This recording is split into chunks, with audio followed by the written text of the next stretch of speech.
Thank you so much. It's truly an honor to be here today. So what I'm going to talk to you about today is a project that I founded and run called the GDELT Project, which essentially is an open data, real-time catalog over human society that tries to really inventory human society, the narratives, the emotions, the dreams and fears, the things that drive us that drive us as a society around the world. And this, by the way, is an actual real photograph. This is not Photoshop. It's actually really cool. It's the NOAA, the National Oceanographic, whatever NOAA stands for, NOAA Science on a Sphere. It's a really cool thing. It's about a 6-foot acrylic sphere. They basically hang it from the ceiling, put projectors all the way around it. When you walk into the room, it really looks like this globe just floating in space. And they have a bunch of really neat data sets on it, but actually my data set is one of the ones that's on there. I always love this photograph because it really sort of summarizes what my work really focuses on, which is how do we take that, the incredible volumes of data that we have today and fuse those together into a single sort of view onto human society. Now, of course, like any good project, it starts with data. And trying to catalog global human society, going back centuries and reaching deeply around the world and reaching beyond just the what to the why, requires blending together many different data sets. So one of those is news. Looking at print, broadcast, web, about 100 languages, 65 of which are live machine translated at 100% volume, and I'll come back to that in a minute. And one of the other things, so basically you can imagine scooping up all this news from around the world. Now, as we all know, journalism around the world is under attack. And in particular, in many areas of the world, things that criticize the government or say things that might go counter to government views tends to disappear very, very quickly, especially online news. So one of the things that we do every day, basically ship the Internet Archive, a master list of the URLs of all the online covers. So print and broadcast are separate. But for online media, we send them a set of URLs every day of everything, all the online media around the world that we monitor, and they permanently archive that, along with the imagery, along with everything that goes with that. So, for example, when eastern Ukraine is invaded and all that media shuts down overnight, there's a permanent record of that, or Turkey, or any of the nations around the world where you've had sort of wholesale damage to media, there's at least a permanent record of that. Television. So, of course, we're already monitoring broadcasts around the world.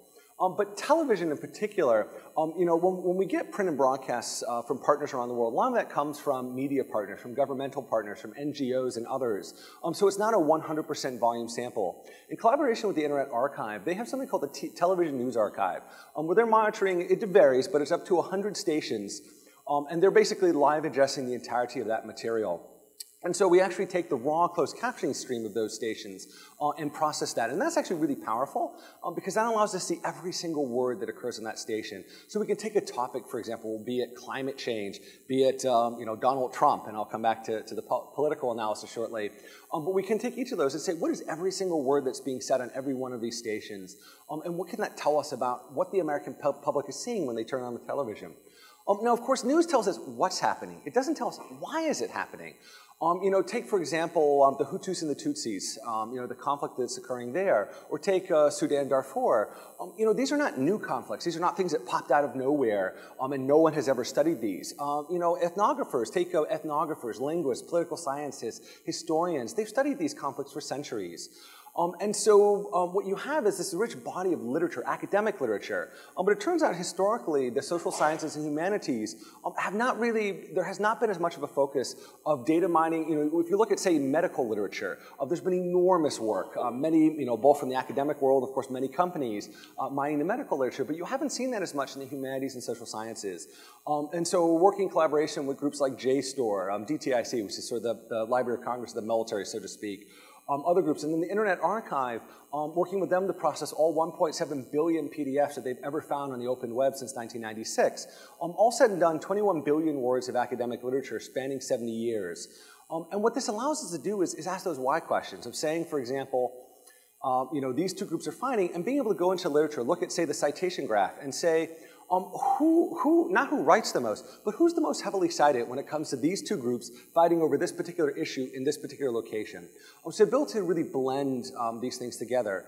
Now, of course, news, especially news as we know it today, is really a post-World War II phenomenon in terms of thinking of news as trying to provide sort of an objective chronology of society. But if you want to go further back, let's say centuries, you really have to start turning to things like books.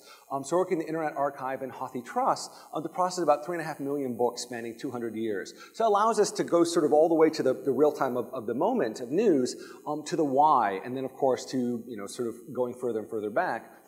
But then also looking at things, special collections, things like human rights. There's a lot of organizations, Amnesty International, obviously, and all of its colleagues, that are trying to really that are sending their own field personnel out. They're trying to do very, very high resolution catalogs of specific areas of human society. So working with them to process that material. Now, of course, and one of the things that most excites me is imagery. So, if you think about it, news today is more and more imagery. It's more and more video. It's visual content. When you think about it, I would estimate probably 99% of the work that's done today focuses on text, because that's what we've had. That's what our machines are good at. It wasn't until really the last few years that we've had algorithms that are actually able to do a robust job of imagery. Certainly, we've had a long, rich history of people building algorithms to look at imagery, but speaking as a consumer of those algorithms, someone who has tried over many years to use those algorithms to actually answer questions, the algorithms weren't that good, especially when you moved out of very simple questions. But all of a sudden, in the last few years now, we're starting to have algorithms that are really good at looking at images. And one of the examples I'll show you later, so this is actually a collaboration with Google's Cloud Vision team.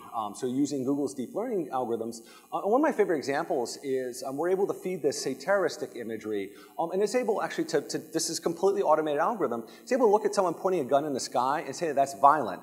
Pointing a gun at a car, that's violent. Pointing a gun at a person, that's very violent. Like, somehow those algorithms are actually able to encode, A, that this is a weapon this person's holding, even if it's a very specialized type of weapon, but then also be able to understand the difference of pointing at the sky, pointing at an inanimate object, and pointing at a life form. And that, to me, is very powerful that we have tools that can allow us to catalog this.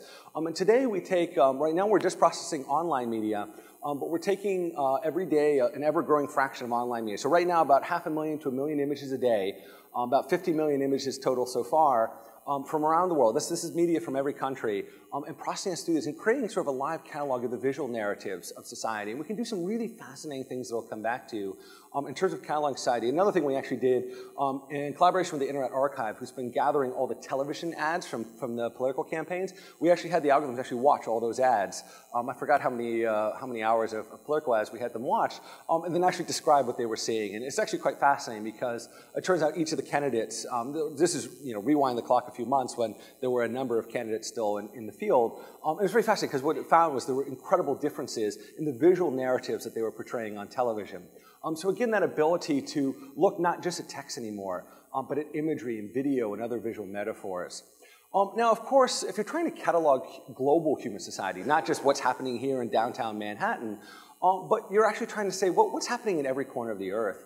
When you start looking abroad, what you find is, especially at local media, what you find is most of the world English is not their primary language. The majority of media produced in that area is not in English.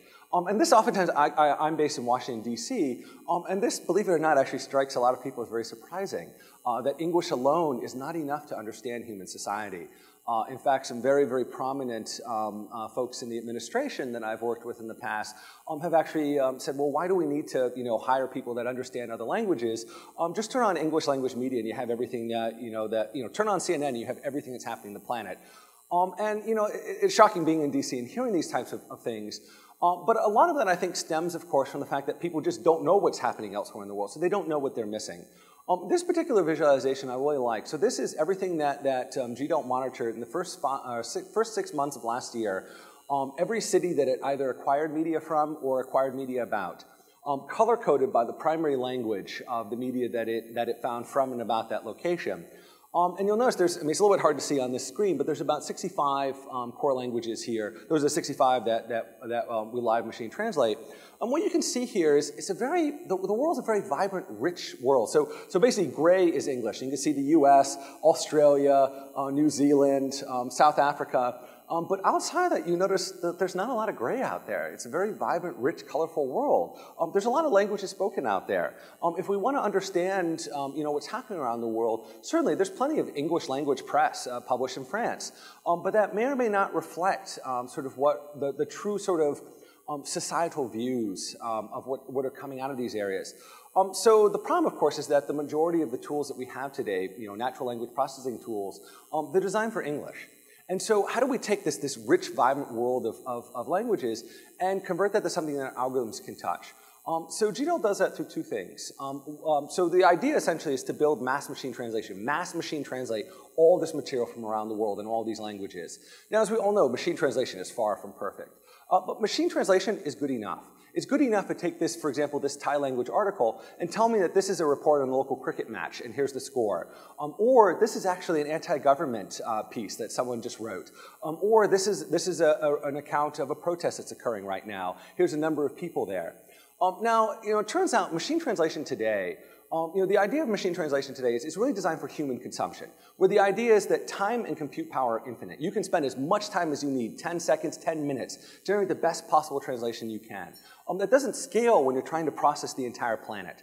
The other thing about that is, so one of the things that we use is what's called streaming machine translation. Streaming machine translation is an area of machine translation where you modulate the quality of your translation based on the content and based on the time pressure. So something big occurs right now, a huge terror attack, say in France, and the volume of French language material is exploding. There's an infinite stream of this stuff. It's not ending. It's not, you have to be able to process this stuff as it arrives. So what you do is you look at an article and you say, this is primarily a factual report of a protest. This says, 10 people were at the street corner and 5 were arrested, period. That doesn't require a lot of resources to translate. It's a fairly straightforward translation. On the other hand, let's say you're looking at this and you say, this article has a very high density of emotional language. It has key indicators, key cues that suggest that it has a high density of sarcasm in it.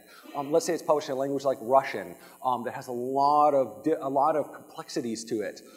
So let's say you have all these things. It might say, this I'm going to go ahead and spend all available resources, do the best possible translation I can. So you're modulating that you're basically doing a better job of trying to translate that material from a computational standpoint. But the other half of this, machine translation today, is actually not really translation. It's what's known as interpretation. Interpretation is basically when someone's speaking and someone is live sort of translating it for you. But the difference, so interpretation basically means that you're doing it as fast as you can, and you're basically trying to do a best possible job of that. True translation is actually an interactive process. The translator is sitting with you, and they're actually saying, well, because you think about language is very ambiguous. Oftentimes there are many possible translations of one phrase from one language into another. So true translation, the translator says, here are the 5 different possible translations of this phrase. Which do you think is best in your particular context? It's a very, very interactive, iterative process. Traditionally machine translation is for humans. Google Translate can't come back and say, here are the 10,000 possible different translations of this document. It has to just give you one. But because our consumers are algorithms, not people, we can do that. So in this particular case, what we've done is actually couple the machine translation engines directly to the algorithms that are consuming that, so they're able to actually interact. So that the machine translation engine is able to say, here are the 10 possible translations of this phrase, and then each algorithm is able to go through that and say, well, here's the version that has the most meaning to me. And that may be something as wholesale as, say, an idiomatic expression, or it may be something as simple as a grammatical structure, and a particular NLP algorithm requires a certain algorithm. And as we all know, many of the algorithms, many of the toolkits that exist for processing text are very brittle. They require flawless English. If one word is transposed, they'll break. So the ability to really connect these.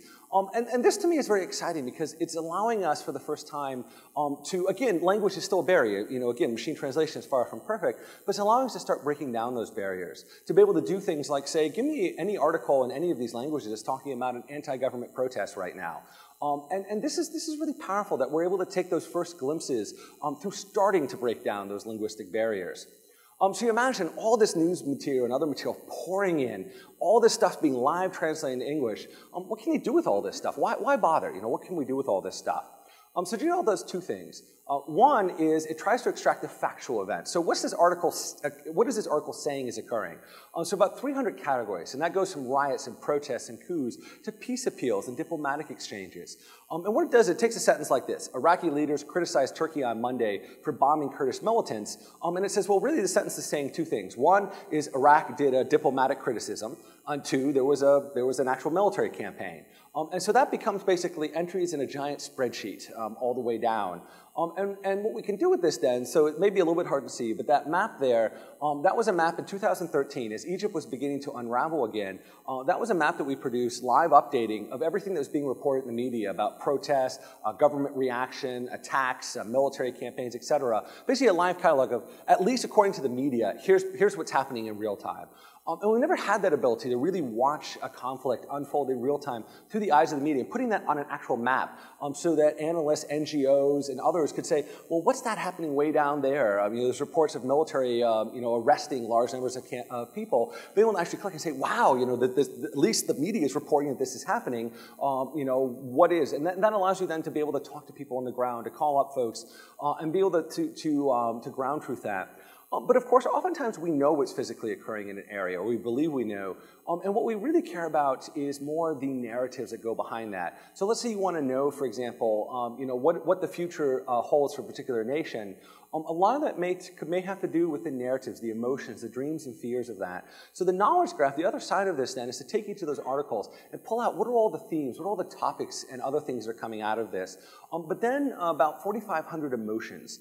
And I'll come back to this in a second, but historically today, we think of like sentiment mining, one of the hot areas, obviously. But sentiment mining today, about 97% of sentiment mining today comes out of computer science. Measuring emotions is not a CS problem. The origins of sentiment mining actually come from psychology, from the 1950s, the development of protocols, regularization. And so what we've done is actually reach back to psychological disciplines. And actually, what that allows us to do is move beyond positive, negative, things like anxiety, fear of the future, optimism, goal seeking, goal motivation, what drives people. Embodiment, very complex psychological processes. And what's nice about the psychology literature, when you see a computer science, like a typical sentiment algorithm you might pull off the shelf, oftentimes if you go through how did they make this algorithm, they say, oh, we tossed a few million sentences over to Amazon Mechanical Turk and asked people, the score on how anxious, they felt when they read that sentence. That's not very useful. And there's no real understanding of, this is why sentiment analysis has such a bad reputation. You talk to a psychologist and they say, well, first off you have to define, well, what is my definition of anxiety? The different embodiments, the different ways that you can construct that. What's the psychological state that I define to be anxiety? And then how do I kind of move from there to measure that? And specifically the psychological disciplines, what I love about the tools that come from those disciplines, they have incredibly rich literatures behind them where they're actually testing these things, they're ground truthing them. And they're testing them across all these different areas of text, and they're actually going through and actually evaluating them, which you don't usually find. In computer science, you see someone says, yeah, we hand a few million sentences to Amazon Mechanical Turk, here are the average scores, boom, done, here's our paper. You see no evaluation of this. You don't even usually see intercoded reliability scores are fairly rare in those disciplines. So again, kind of, I think sort of the simple concept here is the notion of sort of saying what we're measuring, today everything's kind of coming out of computer science and saying, wait a second, what we need to realize is if we're measuring something, let's go back to the discipline that understands that area. So not saying that as computer scientists we can do everything, but really doing more collaboration, actually interacting with other fields, interdisciplinary work. So now, of course, we have all this data pouring in. We're mass machine translating it. We're extracting events and narratives and emotions and so on. Why bother? What can you do with all that? Well, last summer, I remember seeing a headline about Greece that said, Greece is undergoing the worst violence in its modern history. And I said, well, that's interesting because I could have sworn I remember from a few years ago that there was some protests and other things going on. Is this really the worst violence it's ever undergone? And so what you're seeing here, this is 5 different countries in Europe. And basically measuring by month the protest intensity in that country. So that's basically everything that GDELT monitored about that country and the intensity basically of that, the density of those that related to protest activity. And what you notice is that yes, there were some issues in Greece, but nothing compared to 5 years ago. Of course, 5 years ago was, at the end of it, there were media reports talking about many, many billions of dollars of damage. This, of course, was, when they firebombed the bank while people were inside of it. And so again, being able to put things in perspective, to say that yes, because oftentimes we have a very short collective memory of society. We forget, when was the last time we saw a front page article about Haiti? We kind of forget about what's happening around the world, and we get kind of stuck in the moment. So the ability of algorithms to quantify that and be able to say, at least to the eyes of the media, here's kind of the intensity, and being able to look at different countries and also then connect countries and say, well, what countries tend to react to things like economic crises in the same way? And that allows you to start understanding these in ways that we've never been able to before. again, through the eyes of the news media. But again, you can start weaving in more and more data. The idea is to really think about things like social sciences, to move beyond the anecdotes. That while it seems like this is more violent than it has been in the past, to trying to put numbers behind that, to be able to at least understand what's happening. The other amazing thing is once you start quantifying all this data, you can start actually doing things like sending alerts, like being able to say, hey, in the last 15 minutes, Burundi's begun to come unglued again. Be able to send alerts and say, well, here's what's known right now. Here's a real-time map of what's happening. Being able to be able to sort of do alerts like this and be able to say, hey, things have just dropped off a cliff right now. And this is really powerful to, once you quantify things, you can build computer models. Most algorithms, you take a statistical model of stability and you hand it, hundreds of millions of articles of text. It can't really do much with that. Once you quantify that to a nice little timeline of, say, instability in a country, density of violent events, the intensity, number killed, number arrested, et cetera, all of a sudden there's an incredible number of things that you can do with all that data. And this is one of the things this is one of my favorite things to do with the data. So this is actually GDALT 1.0. And remember I said that it goes through all this news media. It tries to catalog, here's a list of every riot and protest. Here's a list of military attacks, peace appeals, aid appeals, and the geographic location where the article says it took place. When you think about that, if you take that at scale, you can make a map like this. Now this is GDALT 1.0, so it's a much lower density of material. And this is over, I think, a one-year period in certain increments. But you're able to start doing things like that, to actually watch. And today with GDALT 2.0, you can do this at 15-minute increments. You can literally watch near real time as sort of life goes by around the globe. And it's really exciting to be able to do things like this because, especially with the modern data, what you're able to see is, hey, there's a protest breaking out here. There's another one, another one, another one. Hey, this is starting to spread. Now the police are beginning to arrest people here. Police are deploying in these areas even though there's no protest, which that tells you, hey, the police are already aware of this. They're taking preventive action. It's really exciting to be able to do things like that, to be able to take just piles of text and convert them to things like maps that we can actually use. Now, of course, I mentioned emotion. One of the exciting things about going back to psychological disciplines for emotions is you start getting these exciting things like anxiety. So this is the intensity of Regressive Imagery Dictionary, RID's dictionary, its view of anxiety since 2009 to 2014 in national American television networks. And of course, this, is the US government shutdown right here. And what's fascinating about this is being able to see things like this, to be able to visualize and say, well, what is the density? How is the media covering something like this? And this is why it's so important to move beyond positive, negative. So this was last year, Turkey. And for those of you that may not be following very closely, there were a number of terror attacks and other things that were occurring, a lot of instability that was occurring in Turkey. And then that kind of leveled off, and Turkey kind of became stable for a while. And what's interesting is, I believe this was ANEW, one of the tone dictionaries.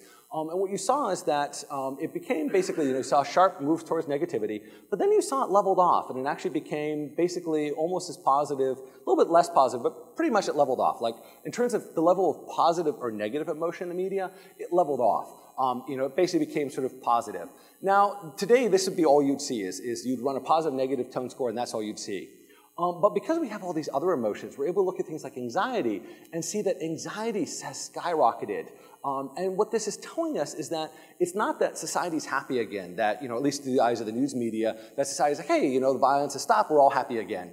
It's that they're cautiously optimistic, that people are like, well, the violence has subsided, but there's incredible anxiety. And you notice that anxiety keeps going up, up, up, as people are more and more anxious that, something's going to happen here. That's an incredibly, suddenly the picture changes from, hey, everything's back to normal, society's very resilient, it's absorbed this, to this is a powder keg here. This is an extremely unstable situation. And this is very powerful to be able to capture things like this, to be able to look beyond sort of the traditional, measures of emotion and be able to do things with them. Because that's the other thing is oftentimes people say, hey, we measured emotion. Well, what'd you do with it? Well, we just made a nice little timeline that we can, put in a PDF and hand to someone. There isn't really a connection between, well, what does this mean when the needle goes upwards to more positive? Does that mean I'm going to sell more products? Does that mean that, well, it means that people are happier? Well, what does that mean? How does that connect? So being able to tie this back and be able to do things like risk calculations. This is a piece I did. One of the things, the other nice thing is once you start to quantify media, you can start to actually try to understand the mathematical formulas that govern how media is generated around the world. So Ben Parker of Irwin and I were very interested in looking at when natural disasters strike around the world, especially the non-Western world, how are those covered? How much media attention? So in journalism, there's sort of a general rule that you learn as a journalist that says really, within 72 hours, the story is old. And at 1 week or so, it's basically gone. And sure enough, we see that. So this is the volume, normalized volume of coverage that Nepal and Vanuatu had. And so you see basically it goes up and then down, and basically by 2 weeks, you're sort of back to normal again. And what this tells us, Vanuatu and Nepal have, even to this point, have not recovered. Haiti hasn't recovered 6 years out.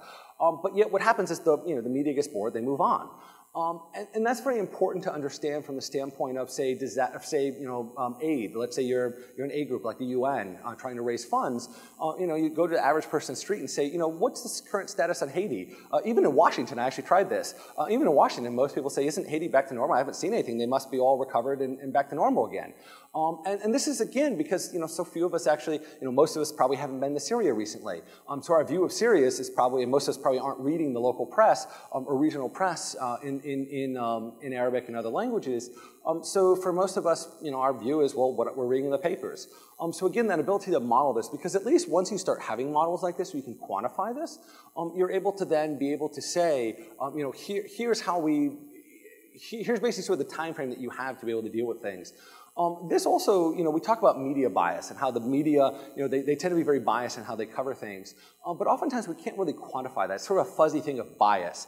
Well, here's the density, here's the actual raw number of television news programs that mention Ebola. This is national and U.S. television networks that mention Ebola. And that first arrow there, that's when it actually formally gets announced that, hey, there's an Ebola epidemic.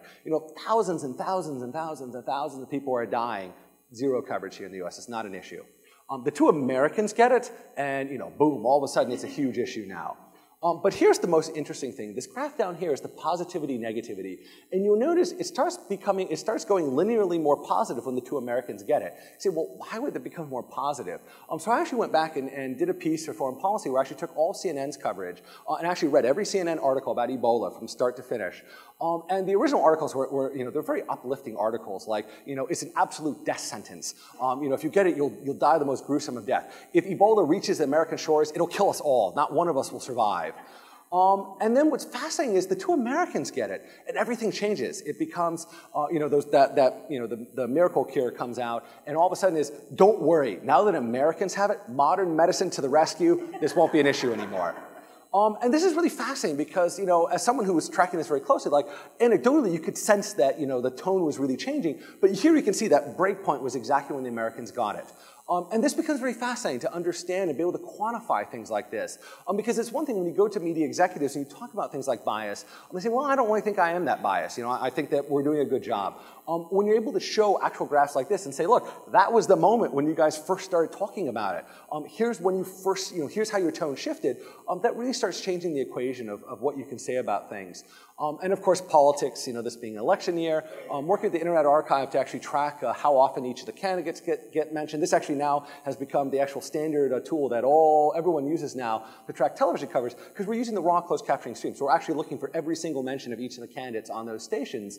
And we can do things like, for example, every time Donald Trump gets mentioned, look at everything that's said for 10 seconds before and after, and basically make a histogram of that. Now do that for every other candidate, and then make a network diagram that shows how similar, not how often they're mentioned together, but when they talk about Donald Trump, all the things they talk about him, what are the other candidates that are that are being contextualized similarly? It turns out this also varies depending on what network you're looking at, and we can do things like look at when they're talking about Clinton, what are the things that they're saying about that? The other thing that we're doing is we're also using audio fingerprinting. So again, thinking about it from a computational standpoint, it requires very different tools to deal with different media. So we have closed captioning. Closed captioning is great, but let's say, for example, that Donald Trump says a particular statement. On television, instead of saying Donald Trump said X, they're just going to replay the clip of him saying that. And so one of the things that we do then is actually use audio fingerprinting to actually then track that over time. So basically what we're doing is essentially what people use for copyright enforcement, but we're using to basically track that particular statement and basically make an audio graph and actually track that so we can see every single time that that's airing anywhere and what portion of that they're airing. Turns out that these algorithms, we're using a tool, Odd Fprint from Columbia University for this. It's actually good enough that when this shows up on Iranian state television, they're overdubbing it, 95% Farsi, 5% the original English, and the algorithms are good enough to actually pick that up so we can actually see Iranian state television is airing Donald Trump saying this particular statement. This is really powerful for the first time, again, to break down those linguistic barriers. And we can do all kinds of visualizations of this. So starting sort of upper left going clockwise, BBVA, they looked at refugee movements, so refugee inflows and outflows based on global media coverage. This is a piece I did last year for Foreign Policy magazine. It got a lot of attention. I basically looked at all the global coverage in 2015, up to the first 6 months of 2015, any mention of poaching, any mention basically of wildlife crime, whether that's poaching, that's illegal fishing, whether that's the ivory trade, et cetera, and basically put a dot in a map, and you can click on each of these dots and actually see the coverage of that area. And it really drove home that, that, like poaching, it's not elephants, and it's not just elephants in Africa. It affects the entire world. And this is a very powerful way of being able to convey things that no one would be able to do. And also it's very powerful, like one of my favorite examples in Donetsk Republic in Ukraine, where there's active civil war at the time, active shooting, the local police arrested 3 guys for illegal fishing. Now this is really powerful because this is telling you that, from many different perspectives, but one of course is telling you that in the midst of a civil war, civil society is still functioning. And that's a huge indicator. That tells you that this is not complete anarchy. There are actually real civil systems that are still functioning in this area. But also, again, shows you that this affects the entire planet. This is something that BBVA did, looking at all the people mentioned. So this looked at Russian language, Russian media, Russian language, Russian media, coverage of the economic sanctions against Russia, every person mentioned in that coverage and how often they're mentioned together. So who's sort of being related to each other within the context of Russian language coverage? This is a piece looking at the refugee connections, and what's very interesting about this, this actually deviates from the UN's data on refugees, because again, the UN, they have a lot of data, but they don't always have visibility to some portions of the world, where we're able to see from local media coverage what's being reported there, but also being able to get second-order effects. And one of my favorite cases of this is, if you were to look very, very closely, you'd see it actually captures that at the time, refugees were coming to certain countries like Greece and others, and then they were basically going from all these countries to these center points, and then branching outwards. These were your entrance points. You could actually capture that in there. But this particular graph, I think, is very exciting. So today, you think about, rewind the clock. It wasn't that long ago that you might look at 1 gigabyte of data out of a 2 gigabyte data set. Then you start looking at 1 gigabyte out of 10 gigabytes. So the reason I mentioned this story, so not that long ago, maybe a month or 2 ago, maybe 2 months ago, I was meeting with a group that was telling me about how they'd done this 10 petabyte analysis. And I said, that's amazing. What tools were you using for that? They said, well, we took the 10 petabytes, we did a search, a search on it, and then extracted out 1 gigabyte, which we actually analyzed. And I said, well, that's not really a 10 gigabyte analysis. That's a 10 gigabyte search and a 1 gigabyte analysis. And what's striking about that example to me is that, really, if you think about it, we're at a point, we have more data today than we've ever had in human history, but our analyses are actually less representative of that data than ever before. Because as our data sets have grown, the size that we can actually reliably, or that we tend to reliably analyze, have largely remained, they haven't grown that large. I've been in the supercomputing world now for 16 years. And the size of the data sets that people tend to analyze that actually go into the analytic models themselves have not really grown. We start with a larger data set, but we winnow that down continuously.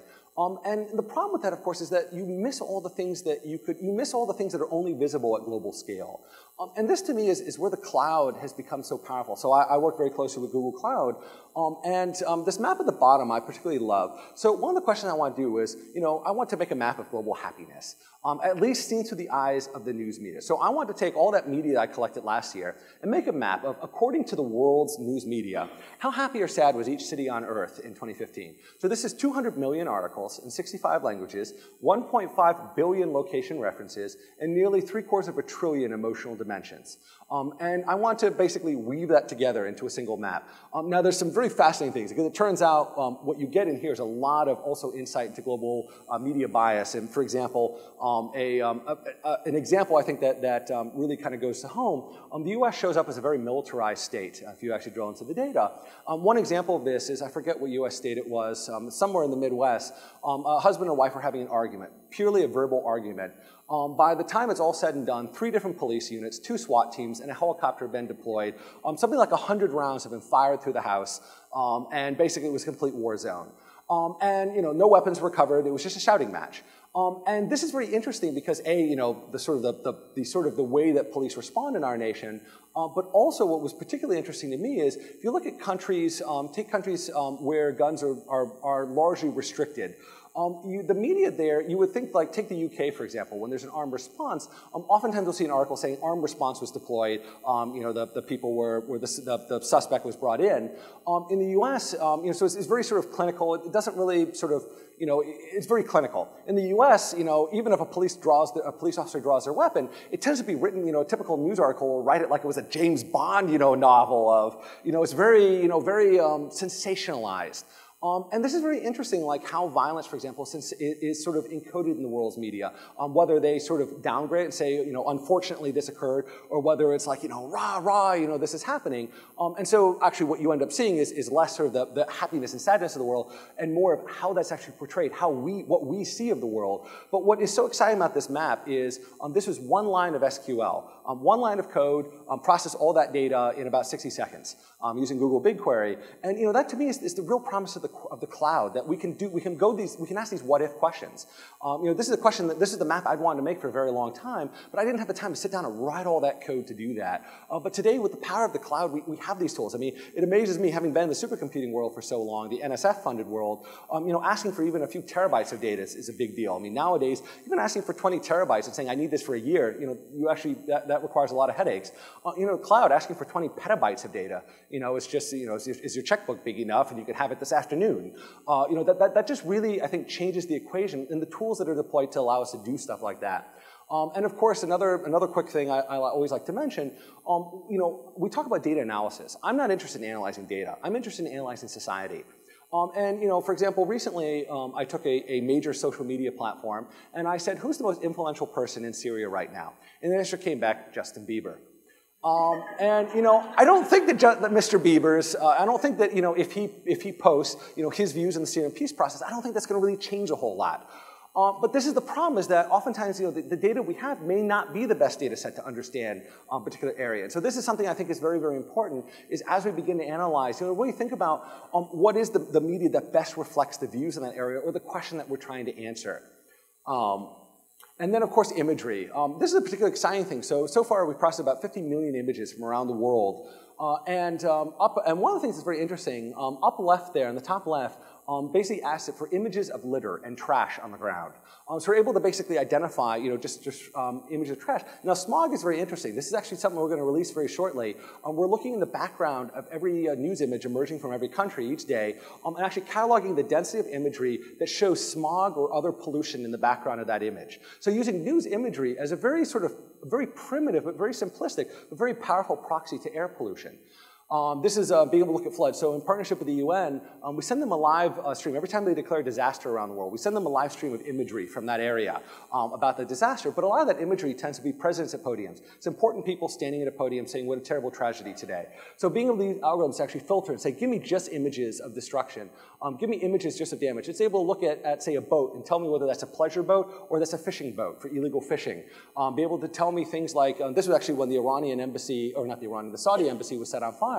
It's able to tell us there are 3 visual trends. One is the embassy on fire, different views of that. One is all the secondary things, like buses being set on fire. And the third then is the Saudi campaign in Yemen. And being able to actually say that, here's all the images emerging, and here are the different visual narratives. For the first time, we can actually start analyzing this stuff. And again, being able to actually live catalog this stuff. And then finally, one final example I want to give.